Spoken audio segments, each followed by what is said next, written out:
everyone, it's Reagan and welcome back to another video. Today is a very exciting moment in 2019, at least for me, because it feels like a bit of a culmination, if you will.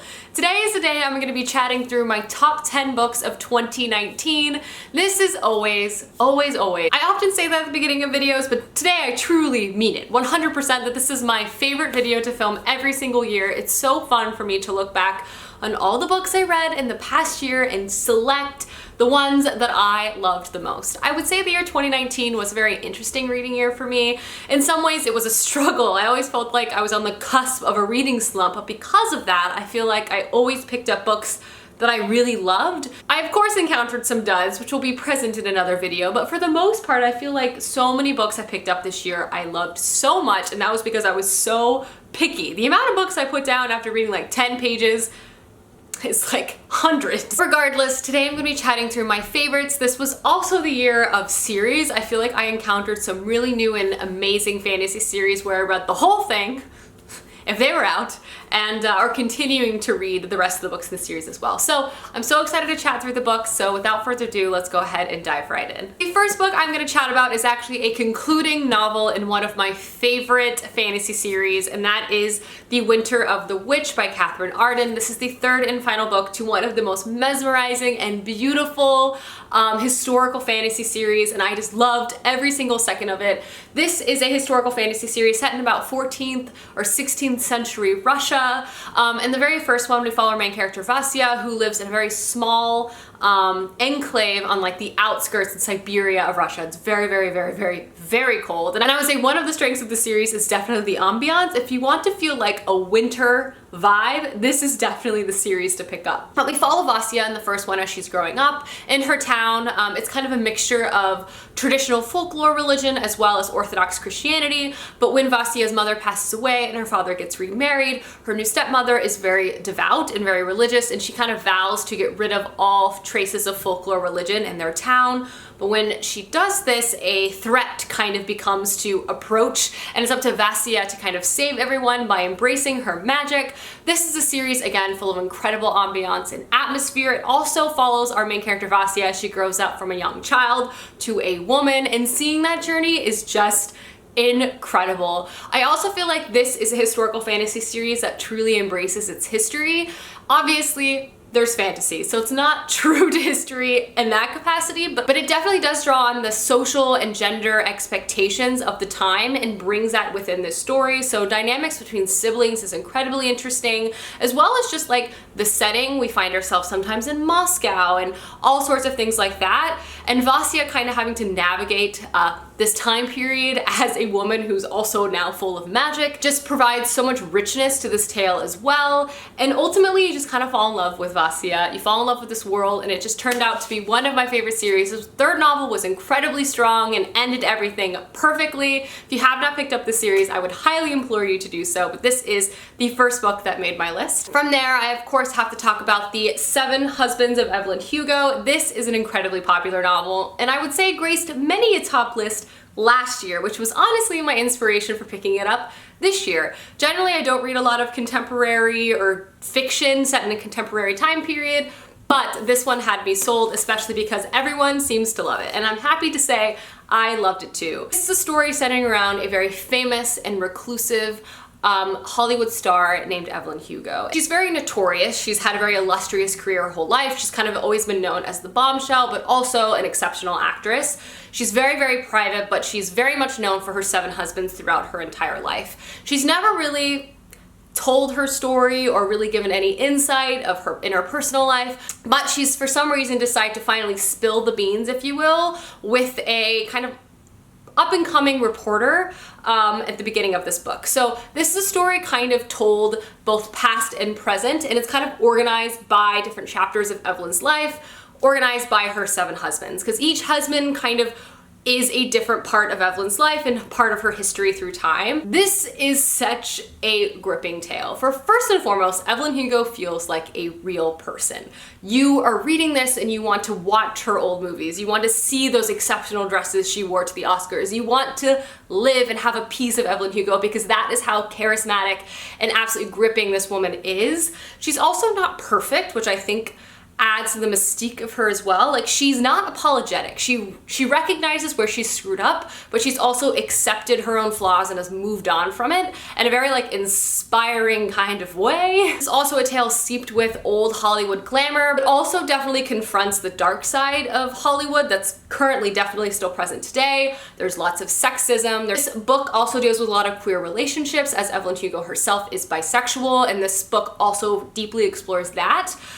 This is a story full of like love, loss, hope, relationships, family. It will break your heart, make you cry, but smile along the way as well. It's just so captivating, and you honestly fall in love with Evelyn Hugo and kind of want to slap her at the same time. It's such a great book. I read it in like 1 second, and I would highly recommend it. It's such a good pickup. Next book is The Lies of Locke Lamora by Scott Lynch. This was technically a reread for me and a bit of a surprise because when I first read it, I did not like it, which just proves that sometimes you have to give things a second chance, because I loved this book so much the second time around. This is the first book to the Gentleman Bastards fantasy series, and in this first novel, we follow our main character, Locke Lamora, who is a rogue and thief extraordinaire. This is also a story told in parallel timelines. We follow Locke as he's a child, kind of coming into his skills, meeting all of the characters that you're also, meeting as adults, and overall just kind of learning the ropes of his new trade as a thief. That being said, we also follow Locke Lamora as an adult, as he's trying to put on the most incredible and improbable heist with his closest friends,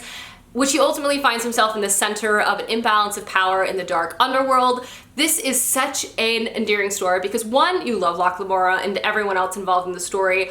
They're thieves to root for, you know what I mean? They're not really necessarily stealing for anyone but themselves, but they're just so charismatic and lovable, and you just want to give everyone a hug, but also shake them because they are making bad choices. But more than that, they're constantly outsmarting you. You kind of can see the pieces of Locke's schemes as they're, hurtling along, but at least for me, I could never really guess the full picture and how things would come together. So it's an incredibly satisfying read from a plot perspective as well. You just want to know what's going to happen next. That being said, I'm also in the midst of the second book as I'm filming this and loving that one as well. It's just such a great book full of like swashbuckling fun, also great friendship and mystery, and just a really great Venetian merchant style setting.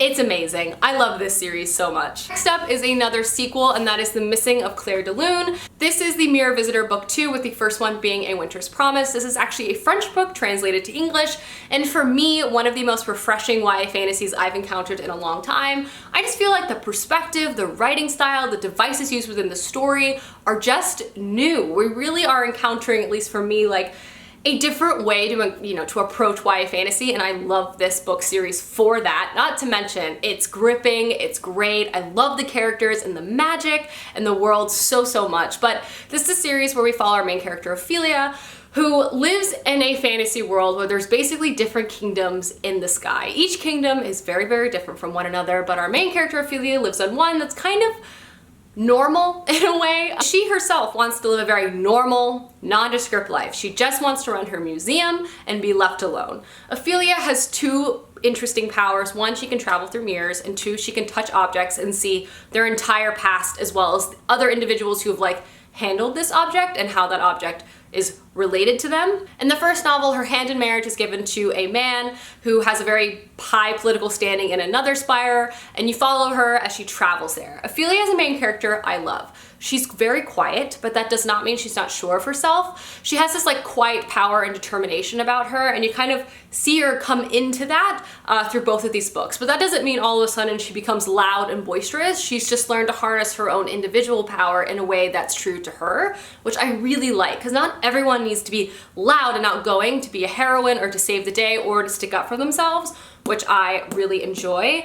The spire that Ophelia travels through is very different than our home, and that it's deeply divided politically. It's very dark and it's freezing. It kind of has like a Russian, French court politics setting if it was like set in Antarctica, and the magic there is very different as well. People wield illusions and everything kind of is this beautiful lie. So Ophelia is trying to navigate this very violent, very tricky court And you kind of see or explore that through books 1 and books 2. On top of it all, there is the most unlikely romance that you would ever see, and it's just handled again in a very different way. This book series is just very unique. The fantasy setting, the plot, super unique, and the romance is like unlike anything I've really encountered in YA. I also love our main character, the writing is beautiful, and the sequel really cracked open this fantasy world and provided a lot more context and information to how these spires were created, which really makes me excited for book 3. But yes, I love book 2, I think more than book 1, so obviously it made my list this year. From there, I have to talk about The 7.5 Deaths of Evelyn Hardcastle. This is a classic whodunit style story that I read this fall, and I loved it. This was like exactly what I wanted it to be, and if you love like a really classic murder mystery, think Agatha Christie, Murder on the Orient Express, you're really gonna love this book. This is a story of a man who has to solve the murder of Evelyn Hardcastle. He wakes up in a house in a body, and he has no idea how he got there, but he knows that Evelyn Hardcastle is going to die and he has to stop it from happening. Later, you learn that he's actually inhabiting different people within this house across the same day, and he has to use their experiences and their unique point of view to gather clues and put the mystery together. It is so good. On top of that, he's also trying to be stopped by other players in this game because essentially only one person can solve the murder and only one person can escape this endless loop that will repeat itself over and over again if Evelyn's murder is not solved. It's just a book that will truly keep you on your seat. It's very true to its genre, and honestly, the twists and surprise are good. I personally could not guess it. I feel like that is the ultimate criticism for a book in this style. If the twist is not good, if the payoff is not good, or if it's obvious, it's not entertaining. This, loved every second of it, could not guess any element of it. It was a great time. It's also a super fast read and a great holiday read as well. And honestly, if you liked the movie Knives Out, you should pick this up because it's definitely like in the same vein, and it's great. From there, I have to talk about one of my favorite fantasy trilogies of the year. I read every single book in this series and they were all so incredible. And that is The City of Stairs, the first book to the God's City trilogy. And again, there's 3 books in this series, and it's just so gripping. Robert Jackson Bennett made my list last year with his novel Foundry Side, so obviously I had to read more books by him this year, and I was not disappointed, to say the least. This is just so fresh for me in the fantasy genre. I would say this combines like traditional fantasy elements like gods and magic with a geopolitical thriller component, and each novel within this series follows a different main character, and a significant amount of time passes between each one because the geopolitical issues that are kind of being discussed and dealt with within this series are large, they're huge, they're continent level issues, so therefore a lot of time and a lot of different locations are going to be impacted by the politics present in each one of these books. But that is kind of a larger view. This series, in the first one anyway, we follow our main character who is basically an agent. This is a fantasy world where gods once exist on this powerful place called the continent, and this continent definitely used its power harnessing the gods to kind of control other countries surrounding it, which is where our main character is from a land called Sepuri. However, there was a conflict between these two lands where ultimately the gods were destroyed. Once these gods were destroyed, it wasn't just like, oh no, we lost our magical powers. The continent fell apart. Their entire structure, not only of their government, but their infrastructure was all built by these gods. So once they were destroyed, something called the blink happened, and in a single snap of time, roads disappeared, buildings disappeared, boats disappeared. The country was upended, everything was in chaos, and they basically went backwards in time and had to relearn everything, but also had to deal with the destruction and devastation of losing everything, which means a country once subjugated by the continent now rose up and now controls the continent. So our main character comes from Sepuri and is an agent, and she travels to the continent in one of its major cities because her job is to basically quell any discussion and reference to the gods and magic of the past, because basically they want to prevent the continent regaining any type of power. When she does this, she finds herself in the middle of a much larger plot, and she's worried it's not just an artifact that has come back from the past, but a god himself or herself. This is a super fast-paced series. I mean, it has the elements of geopolitical thriller mixed with fantasy, and each book is so unique. Encounters a different city within the continent and a different element of magic and a different elements of gods. It also really explores the political complexities of the continent and Sepuri and kind of the implications of what is going on. I mean, war occurred, and the aftermath of war is going to be complicated. I loved this so much. It's amazing, and I loved every book in the trilogy. Probably my second favorite series I read this year. First favorite coming later in this video. Next book I'm going to talk about is Ninth House by Leigh Bardugo. This was a bit of a surprise for me, only because it was receiving mixed reviews, but for me personally, I really loved it.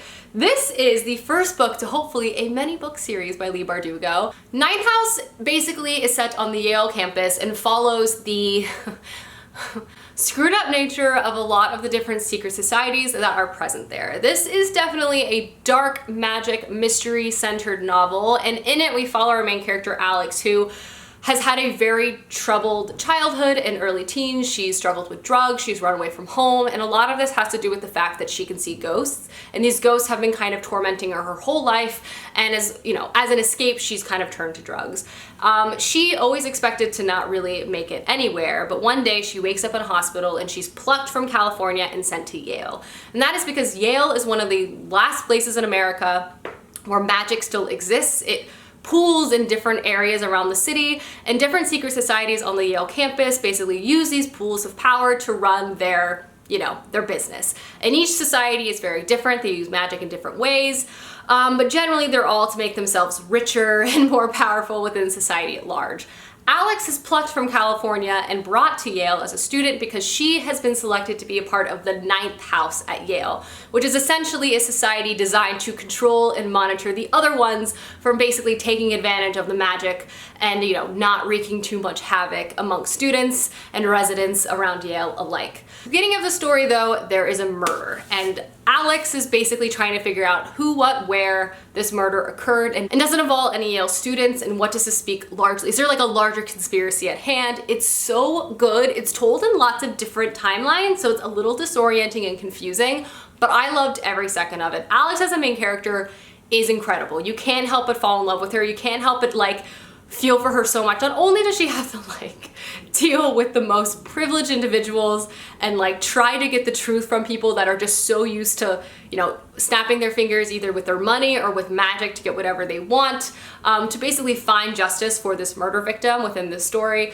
But you also do encounter a lot of people you do love in this book, and it's just like a really gripping story, and honestly, it's dark academia at its finest, and I cannot wait for more books in this series, but I really loved this first installment. I thought it was very strong and super entertaining. Next book I'm going to chat about is another concluding novel, and that is Deathcaster by Cinda Williams-Chima. This is the fourth and final book to the second series residing in the Seven Realms world.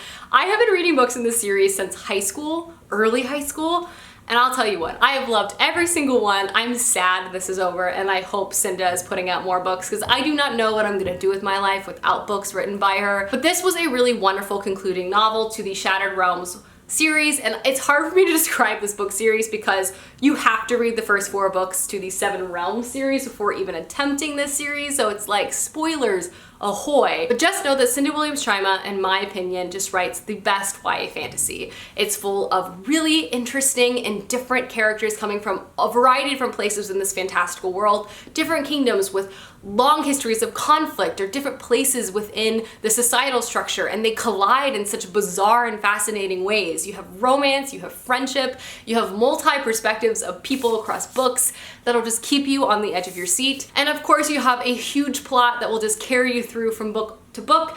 And one thing she does so well is that there'll be like little pieces that reside within each character that kind of feed into this larger plot, and then you realize they're all involved in their own ways, and when they come together, it's so satisfying. Needless to say though, I have loved every single book in this series. If you've not read The Demon King and the original Seven Realms series, I implore you to do so. And if you have, and you haven't checked out the Shattered Realms series, I can say with 100% confidence, you're gonna love it because it's wonderful from beginning to end, and there's so many characters to root for, and there's also new types of magic introduced, and I just love it all. It's, again, difficult to talk about this book series, but just know it's a strong multi-perspective YA story with great plot, great characters, great magic, and a wonderful world that she has built and crafted with so much love through so much time. It's great. And another book 3 I have to talk about is The Toll by Neil Shusterman. This is the third and final book within the Arc of the Scythe world, and I have been talking about this series ever since I read the first one last year. It is just so good. I don't read a lot of dystopian YA very much anymore, but this, my friends, is just the creme de la creme. It is so good, and this final novel to me was the perfect way to wrap everything up. I was like comatose for like a week after I finished reading this. I could not read or think about anything else because I was just replaying this book in my head over and over and over again. But if you're not familiar, the Scythe series is basically set in a world where humanity has solved all of its ills. There's no poverty, there's no famine, there's no reason really for anyone to do anything, and honestly, people don't even die from natural causes anymore. So because of that, individuals have been elected by society to become people called Scythes. Scythes are ordained to kill people to basically control population. This is a position where you'd think someone would have lots of empathy and a deep understanding of how humanity is and just like care for them. But there's actually a lot of Scythe politics and different perspectives on how Scythes should function within society. And we kind of explore all of that through the perspectives of two main characters who are both Scythes in training, each of them getting a very different type of curriculum from the other. And throughout this series, you're constantly having your mind blown because Neil Shusterman is upping the plot stakes over and over and over again, and I just loved it all so much.